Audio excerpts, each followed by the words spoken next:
Hello there, lovers of cardboard and everything plastic. Today I'm going to be painting the Maniacs from Mansions of Madness.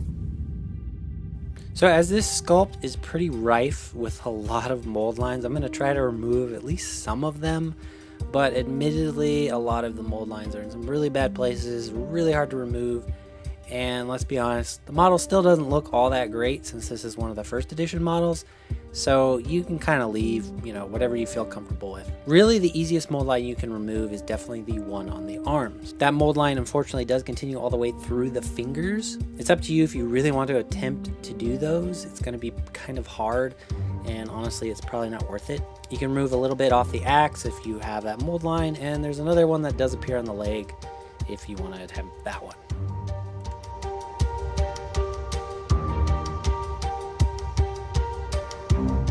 I'm going to use Mechanicus Standard Gray as a primer just to prime the figures. And after that, we're going to start painting. Alright, first up, I'm going to start with the skin. I'm going to use Medium Fleshtone from Vallejo. Use this for the face, the arms. And since I keep my paints pretty thin, we're going to probably put about 2 or 3 coats just to get a really nice, even base coat.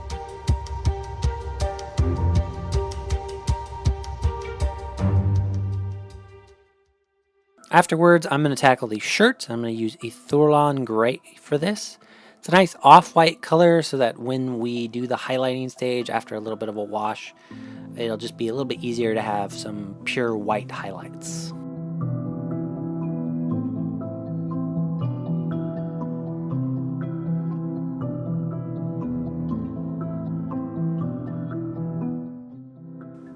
I'm going to use some Dyrad Bark on the axe haft. Next up, I'm going to be tackling the pants. I'm going to use Mournfang Brown for this. Now for these guys, since there are 2 of them, you can switch the color palette around a bit. For the shoes, for instance, I'm going to be using German Gray. So if you wanted a little diversity, you could flip that around and make the pants a darker black and the shoes a brown color.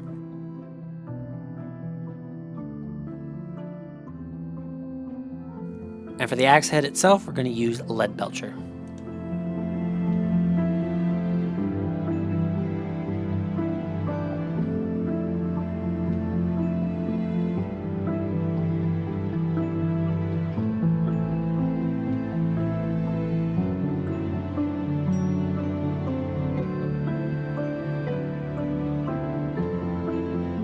I'm going to hit the hair with Talaron Sand. But of course, hair color is up to you. You could do a brown or black haired character as well.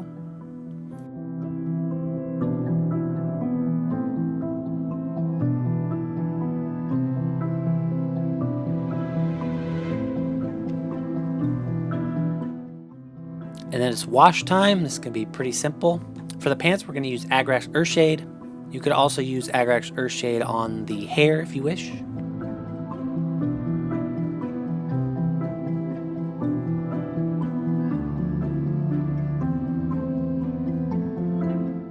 For the shirt, I'm going to take Nuln Oil, but I'm going to water it down just because I don't want the shirt to get too dark, and spread that around.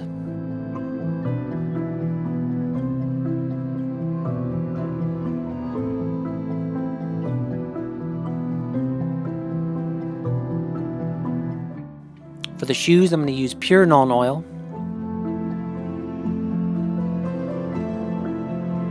For the skin, Seraphim Sepia. And also for the axe shaft, if you wanted to make that a little bit darker, Agrax Earthshade.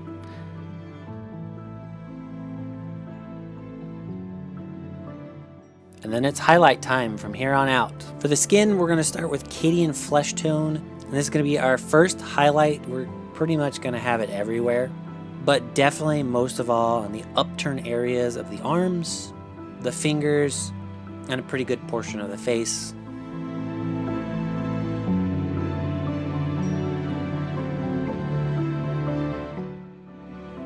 Next up for the skin will be Elfic Flesh.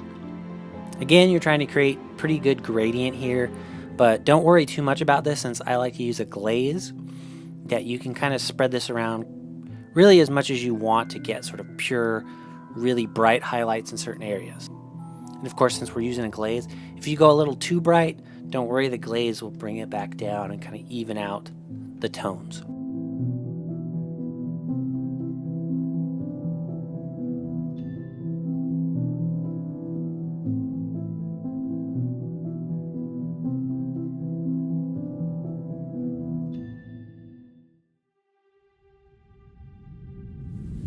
Once you're happy with the skin, you can do a Seraphim Sepia glaze. Just take Seraphim Sepia, water it down, and glaze it right over the skin.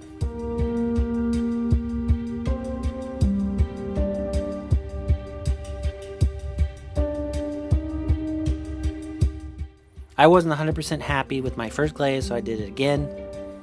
And also in a couple areas, I went back with Cadian Fleshtone and Elfic Flesh just to bring out a better highlight in certain areas.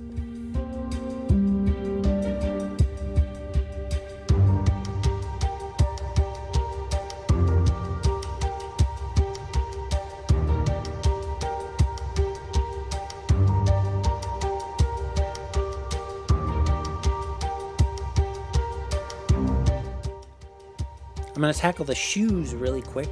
So I'm going to go back with German Gray, hit just a few small little highlights on the shoes, mix in a little bit of white into German Gray, and then hit those shoes one more time.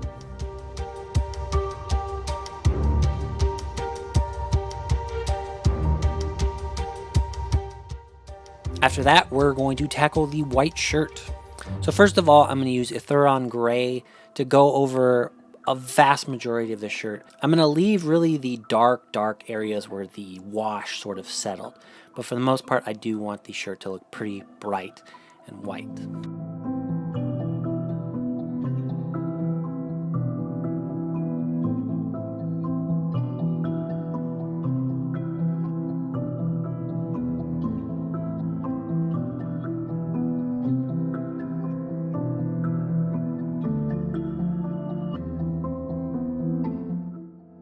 Once you're happy with the first highlight, we're going to go through with pure white and really just hit a few areas. I really want sort of the very front of the shirt to be kind of a focal point, so I want the very front of the shirt to look pretty white.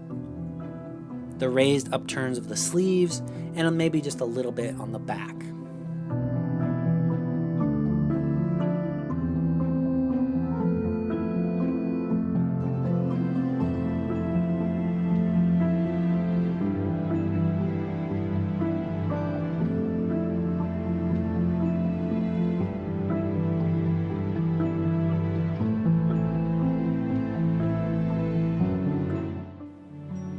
After that will be the pants.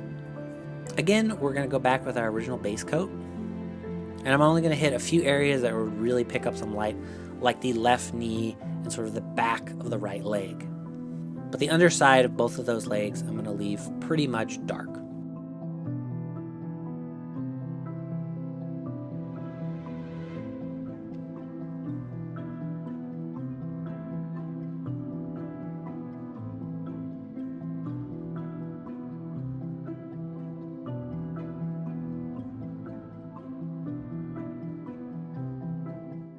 Then you can mix a little bit of white into the Morningfang Brown again and hit a little bit smaller area on the same areas.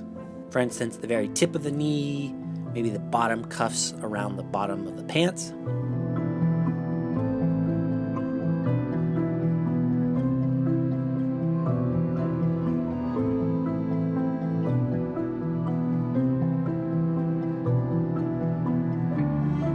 Lastly, the axe itself. I took German Gray, I watered it down so it's almost sort of a wash, and I used this to cover most of the axe itself except for that very tip. And I did maybe 2 layers of that, and try to smooth it out the best you can. If you want to use 2-brush blending here, this would be a perfect opportunity to do it. And then with just a little bit of shining silver, I want to hit basically just the very top of the axe to give it a little bit of a shine at the very top.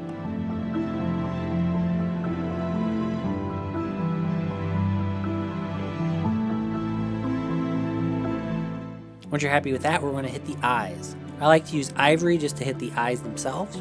If you accidentally make your eye a little bit too big, don't worry, just go back with Cadian Fleshtone right around the area where you messed up. You can either redo the entire eye or just hit the area that you bled over. And then I took a smaller brush. I'm using Army Painter's The Psycho here to pinpoint the iris as much in the center of these guys as possible.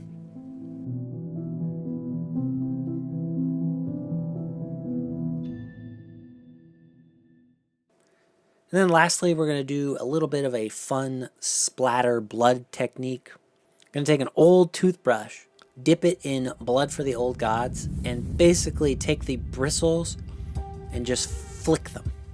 Now my toothbrush was being a little bit uncooperative here, but normally this will just sort of splatter blood in sort of a splatter pattern. And for a small miniature like this, it'll look good. And then if you want, like what I did, so I wanted a little bit of blood on the axe and maybe a little bit on the face. So I took blood for the old god on my brush, put it around the axe and kind of smeared it around a little bit.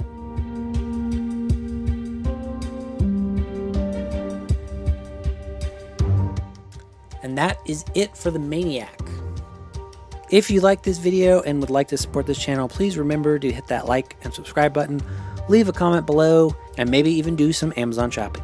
There are some affiliate links to the various tools, expansions, and paints that I use. Some might be a little bit more pricey than your friendly local game store, which I totally understand, but if it looks like a reasonable price to you, it's nothing extra. I'll just get a small little commission. That's it for this video. I hope you enjoyed it, and I will see you next time.